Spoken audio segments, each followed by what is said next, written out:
नमस्कार, मेधक astro channel पे मेधक परिवार एंड संस्कार में आप सबका बहुत बहुत स्वागत है। दिन 28 अप्रैल मंगलवार।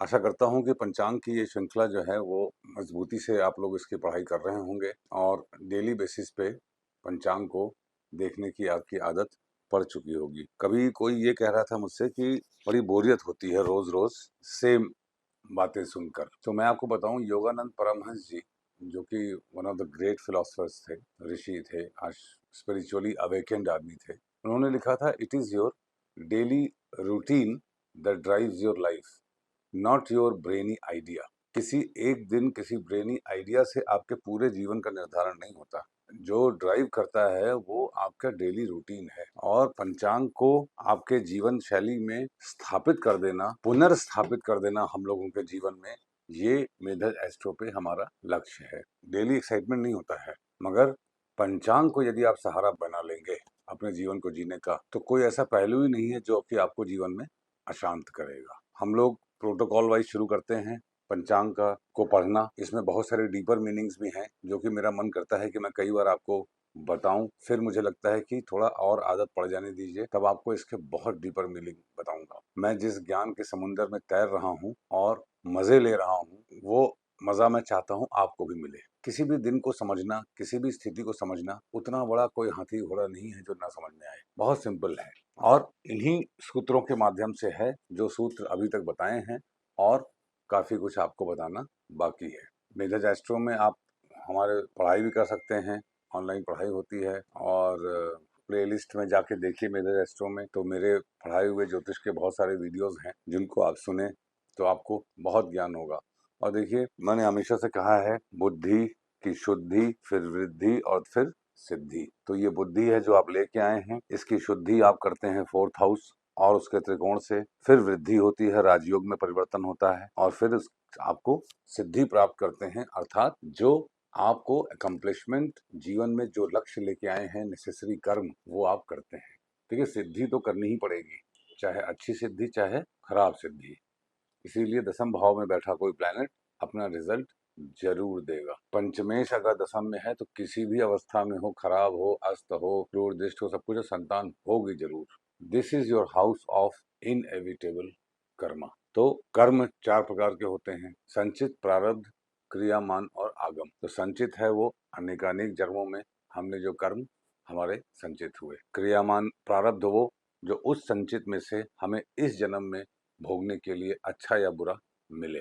क्रियामान वो कर्म जो हम अनजाने में करते हैं, रूटीन लाइफ में कर्म करते हैं। और आगम कर्म वो जो कि हम लोग एक निश्चित संकल्प लेकर, निश्चित रूप से संकल्प लेकर हम उस कार्य को करते हैं, अपने कार्मिक शुद्धि के लिए, अपनी चेतना के विकास के लिए, अपनी चेतना को अगले लेवल पे जागरण कराने के लिए, जागृति के लिए। और पंचांग का पढ़ना, देखिए, पहले 2 कर्म जो संचित और प्रारब्ध हैं, ये हैं केतु, और जो क्रियामान और आगम है ये है राहु। इसमें से ज्योतिष का पढ़ना एक नए पढ़ने वालों के लिए आगम कर्म होगा, क्योंकि आप किसी लक्ष्य के लिए कर रहे हैं। मगर जब आगम कर्म क्रियामान कर्म बन जाता है तो आप समझिए निश्चित रूप से आप सिद्धि की ओर बढ़ रहे हैं। अपनी आदतों में, डेली रूटीन में ही पंचांग को हमको लाना है। चलिए शुरू करते हैं। तिथि श्री मापनोति, तिथि है द्वादशी तिथि। कोई भी एक दिन किसी भी एक दिन के बराबर मैच नहीं करता है 100%। यही देखिए विष्णु जी की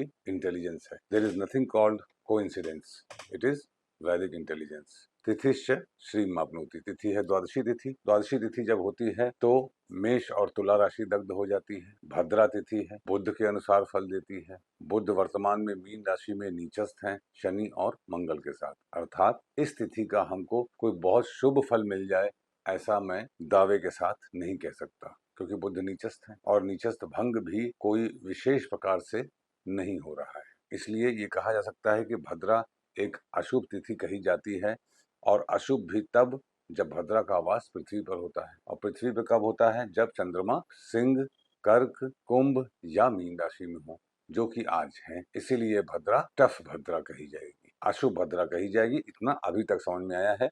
बाकी पंचांग के अंगों को देखते हैं, क्या कोई शुभता प्राप्त हो रही है, क्या कोई स्केप है, क्या कोई कृपा है भगवान की। यही पंचांग के थ्रू हम समझने की कोशिश करते हैं। तो द्वादशी तिथि का जो कारकत्व है वो चंद्रमा के अनुसार है, और चंद्रमा चूंकि सिंह राशि में है, इसलिए हमको सिंह और कन्या राशि में है, तो कुछ समय तक तो भद्रा का अशुभ प्रभाव है, फिर जब कन्या में आ जाएंगे तो अशुभ प्रभाव खत्म हो जाएगा। तो हम देख लेते हैं कि सिंह राशि में, हाँ पूरे ही दिन है आज, है रात में निकल गए, सूर्योदय से पहले निकल गए हैं, तो पूरे ही दिन आज आपको भद्रा का अशुभ प्रभाव नहीं मिलेगा। फिर भी द्वादशी है, और ये द्वादशी तिथि में चंद्रमा का राशि परिवर्तन हुआ है सिंह से कन्या में, इसलिए सावधानी की आवश्यकता है। जो द्वादशी तिथि में जन्मे लोग होते हैं उनके लिए ओम कृष्णाय स्वाहा ये महामंत्र है। द्वादशी तिथि में जन्मे लोग बहुत ही इंटेलिजेंट होते हैं, क्योंकि देखिए बुध और चंद्र का प्रभाव लिए हुआ कोई तिथि होगी तो वो इंटेलिजेंट तो जरूर बनाएगी, आप शार्प तो जरूर बनाएगी। और चंद्रमा निखिल ग्रह वीर बीजम, समस्त ग्रहों का चंद्रमा सोर्स है, सोर्स ऑफ एनर्जी है, इसीलिए ऐसे जातकों को जीवन में प्राप्त सब कुछ होता है। आज के जीवन में भी संपदा प्राप्त करने के लिए, कोई भी विशेष प्रकार के प्रयोजनों को करने के लिए आपको संसाधन सारे मिलेंगे। उन संसाधनों का किस प्रकार से प्रयोग करना है ये पंचांग के बाकी अंगों से मालूम चलेगा। वारात आयुष्वर्धनम, वार है मंगलवार। जब मंगलवार होता है, सीधे वार जैसे ही आए वैसे आप देखिए क्या वो कोई योग बना रहा है सर्वार सिद्धि। अश्विनी में कोई प्लेनेट है, उत्तरा भाद्रपद में है, कृतिका में है, अनुराधा में है, आश्लेषा में है, इनमें से किसी में भी आपकी कुंडली में कोई भी प्लेनेट होगा तो आज आपको उस ग्रह के अनुसार सर्वार सिद्धि जैसा फल मिलेगा, मतलब उत्तम फल मिलेगा। और यदि कोई धनिष्ठा में प्लेनेट है तो उत्पात योग होगा, शतभिषा में है तो मृत्यु योग होगा, पूर्वा भाद्रपद में है तो काण योग होगा, उत्तरा भाद्रपद में है तो सिद्धि योग होगा। आज के दिन में एक विशेष योग है। विशेष योग क्या है? उत्तरा फाल्गुनी नक्षत्र त्रिपुष्कर नक्षत्र है। त्रिपुष्कर मतलब एक नक्षत्र में 4 चरण होते हैं, उन नक्षत्रों में जिनका एक पद, एक चरण एक राशि में और 3 चरण दूसरी राशि में। तो उत्तरा फाल्गुनी का पहला चरण सिंह में, 3 चरण कन्या में है। जब इस प्रकार का त्रिपुष्कर नक्षत्र हो, तिथि अशुभ हो, जैसे भद्रा है, भद्रा तिथि हो, और वार क्रूर हो, तो त्रिपुष्कर नक्षत्र योग बन जाता है, जो कि शुभ योग होता है। और ये शुभ योग चूंकि त्रिपुष्कर है तो आज होने वाली घटनाएं 3 बार रिपीट करती हैं, ये हमको ध्यान रखना चाहिए। इस प्रकार से वार का विचार करना नितांत आवश्यक है। सिर्फ चंद्रमा के ग्रहों को देख के पंचांग में लिखा हुआ है अगर सर्वार सिद्धि, वो ही सर्वार सिद्धि अकेला नहीं एप्लीकेबल होता। वार के दिन हर नक्षत्र, जो नक्षत्र सर्वार सिद्धि बनाता है या उत्पाद, उस प्रकार के योग एप्लीकेबल होते हैं। नक्षत्रार्थ हरते पापम, नक्षत्र है उत्तरा फाल्गुनी नक्षत्र। जब उत्तरा फाल्गुनी नक्षत्र होता है तो उत्तराषाढ़ा, रेवती और पुनर्वसु भी जागृत हो जाता है। अब देखिए उत्तरा फाल्गुनी में तो चंद्रमा है, उत्तराषाढ़ा में कोई प्लेनेट नहीं है, रेवती में शायद बुध होंगे, रेवती में मंगल भी है और बुध भी है। क्या बात है। अब देखिए भद्रा से खराब प्रभाव मिल रहा था जहां से हमारी कहानी शुरू हुई, मगर यहाँ पे वार पे आके आपको लग गया मंगलवार को उत्तरा भाद्रपद में अगर कोई प्लेनेट है तो वो आपको सर्वार सिद्धि योग बनाएगा। और उत्तरा भाद्रपद में मंगल है और बुध है और मंगल वार है, इसका मतलब आज के दिन मंगल फैंटास्टिक रिजल्ट दे रहे हैं, superseding everything. It is a very good day for doing things with respect to Mars. Mars is, देखिए मंगल चोट है, कुंडली में जहां होते हैं वहां चोट होती है, और मंगल युद्ध के कारक हैं, मगर युद्ध को बचाते हैं। बहुत अच्छा दिन है ये। और उत्तरा भाद्रपद में भी देखिए कृपा हो गई। इसी प्रकार से हमको आकाशीय कृपा को ढूंढना होता है पंचांग के जरिए। उत्तरा भाद्रपद में मंगल और बुध रेवती में है, जो कि सर्वतोभद्र के अनुसार फल देंगे, और मंगल और बुध रेवती में है और इक्वली पोटेंट है। मंगल बुध चोट देते हैं। शनिदेव का उत्तरा भाद्रपद में आज फैंटास्टिक रिजल्ट मिलेगा। तो शनि प्रधान कार्य करने के लिए आज का दिन, जादूगरी से कोई बड़ी प्रॉब्लम सॉल्व करने के लिए बहुत ही अच्छा दिन है। हाँ, ये मैं गलत समझ गया, मैं सर्वतोभद्र को उस योग से मैंने कंफ्यूज कर दिया था, ठीक है ना। उत्तरा फाल्गुनी वैसे भी कंक्लूजन का नक्षत्र है, तो कोई भी कार्य आपको कंक्लूड करना हो तो शनिदेव इस स्ट्रेटजी, प्रॉपर स्ट्रेटजी आपको आज मिल जाएगी। आज यदि कोई बड़ी प्रॉब्लम सॉल्व करना है तो आपको स्ट्रेटजी, अगर आप ढूंढ रहे हैं क्या हमारी प्लानिंग होनी चाहिए, क्या हमारी रणनीति होनी चाहिए, वो आपको आज मिल जाएगी। योगात रोग निवारणम, योग है व्याघात योग। व्याघात योग हस्त नक्षत्र में होता है। हस्त नक्षत्र अपने हाथों से काम करने का नक्षत्र है। इसका मतलब क्या है? अपने हाथों से आज कार्य करिएगा तभी आपको आकाशीय कृपा प्राप्त होगी। अगर विशाखा होता, सिद्धि योग होता मान लीजिए विशाखा में, तो मैं कहता वाया वाया काम कराइए, अपना कार्य किसी के थ्रू कराइए। आज तो हस्त पे ही है व्याघात, और व्याघात एक टफ योग है। तो अपने हाथों से आप कार्य करेंगे तभी आपको सक्सेस मिलेगी, अन्यथा नहीं मिलेगी। करणात् कार्य सिद्धिश्च, कर्ण है भव और फिर बालव, सूर्य और फिर चंद्र। बाधक है कि नहीं है? चंद्रमा कन्या राशि में है। कन्या द्विस्वभाव राशि है। द्विस्वभाव राशि के लिए सप्तम भाव और उसका स्वामी बाधक है। तो मीन राशि और मीन राशि के बाधक के स्वामी गुरुदेव हैं। तो क्या गुरुदेव का कन्या राशि या बुध से, कन्या के स्वामी बुध से कोई संबंध है? है। दोनों ही राशि परिवर्तन में है। इसका मतलब आज के दिन चंद्रमा गुरु और बुध के राशि परिवर्तन द्वारा बाधक का शिकार हैं। इसको मेरे एक एक शब्द को ध्यान से सुनिएगा। चंद्रमा कन्या राशि में है। कन्या राशि द्विस्वभाव राशि है। द्विस्वभाव राशि में सप्तम भाव बाधक होता है। सप्तम भाव में मीन राशि है। मीन राशि के स्वामी गुरु हैं, जो कि बुध के साथ ही कन्या राशि के स्वामी बुध के साथ राशि परिवर्तन में है। गुरुदेव मिथुन राशि में है इसलिए। और आज के दिन गुरुदेव पूर्णतया जागृत भी हैं।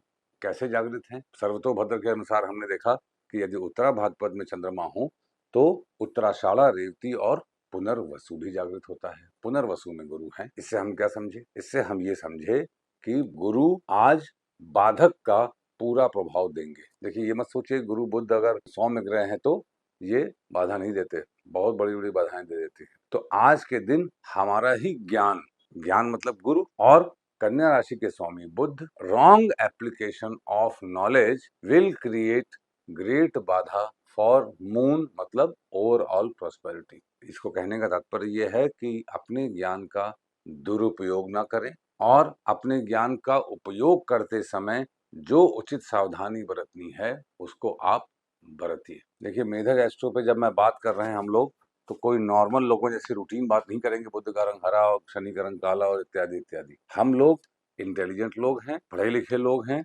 व्यूअर्स हमारे कम हों चाहे ज्यादा हों, मगर जितने भी हैं सीरियस हैं, और हम ईश्वर की बनाई हुई इसी सत्ता में उसी के अनुसार रह रहे हैं। पुनरम जन्मम पुनरम मरणम, पुनरम जननी जठरे शयनम, यही संसारे बहुदुस्तारे, कृपया पाही पारे मुरारे। द्वादशी तिथि है, कृष्ण जी मुरारी, उनसे हम रिक्वेस्ट कर रहे हैं कि हमको बाहर निकालिए, और पंचांग के द्वारा ही बाहर निकलेंगे।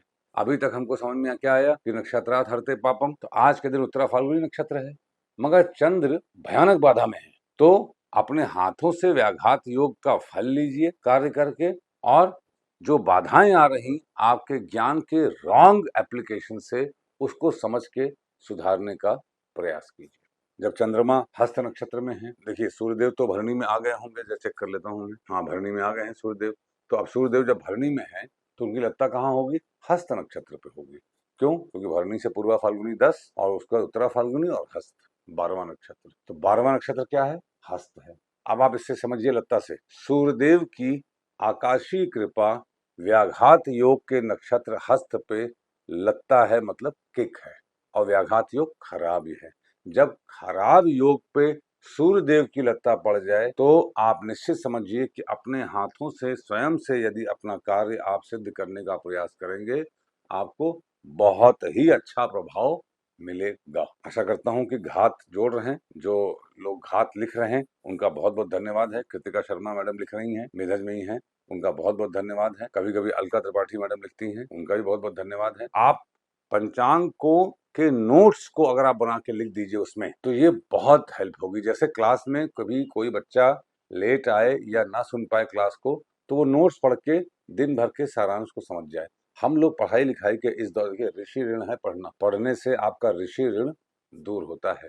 जो साइंटिस्ट होते हैं, जो स्टूडियस लोग होते हैं, रिसर्चर्स होते हैं, उनको कोई पूजा पाठ की जरूरत नहीं होती है। देव ऋण और पृथ्वी ऋण अपने आप सॉल्व हो जाएंगे यदि ऋषि प्रसन्न हो जाएंगे, और ऋषि ऋण सिर्फ पढ़ने से जाता है।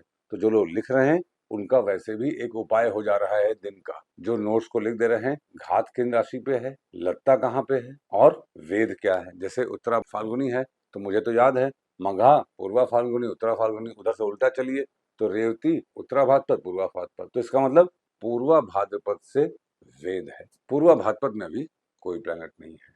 इसीलिए आज चंद्रमा किसी ऑपोजिशन का शिकार नहीं है, मगर बाधा का शिकार जरूर है। अब ऑपोजिशन और बाधा में क्या है अंतर? ऑपोजिशन मतलब वो ग्रह जो वेद नक्षत्र में होगा उसका कारकत्व रिलेटिव आपको अपोज करेगा, और बाधा में क्या है? Nature of planet, nature of planet वो बाधा डालेगा। गुरु और बुध का स्वभाव, गुरु ज्ञान, बुद्ध एप्लीकेशन ऑफ ज्ञान, वो आपके मन पे बाधा डालेगी। तो हम लोगों को इस प्रकार से इसको समझना चाहिए। अब देखिए, पंचांग पढ़ने में सूर्य चंद्र की सत्ता को हमको स्वीकार करना है, क्योंकि ये ही सूर्य चंद्र प्रत्यक्ष देवता हैं। ज्योतिषम प्रत्यक्षम शास्त्रम सूर्य चंद्र साक्षिणो, सूर्य और चंद्र विटनेस कर रहे हैं, और सूर्य और चंद्र के बीच का जो रिलेटिव मोशन है वो रिलेटिव मोशन ही इस सृष्टि को गवर्न करता है। अब आप देखिए कि सूर्य चंद्र के रिलेटिव मोशन को हम कितने प्रकार से समझ सकते हैं। चंद्रमा मान लीजिए आज कन्या राशि में है, जैसे तो आपकी कुंडली में चंद्रमा जहां पे है वहां देखिए, मान लीजिए चंद्रमा आपके 10वें भाव में है, तो चंद्रमा से